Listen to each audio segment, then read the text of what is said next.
how to bring back a missing app icon on your Redmi device. So for that, you have to watch this video till the end and dive into the process. First of all, you have to check the app drawer. So if you could not find any app on your app icon, then you have to swipe up to the app drawer and you have to find the app. So after finding your app here, you have to long press on that app and go for your app icon here. You can see that you can place wherever you want.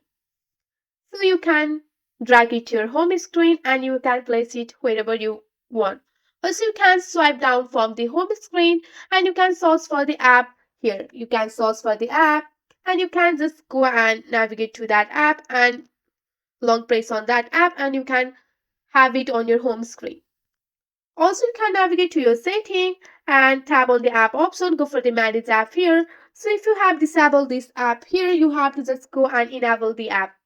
Then it will be on your home screen or app drawer. If nothing works, you can restart your phone. So you can restart your phone to fix any glitches.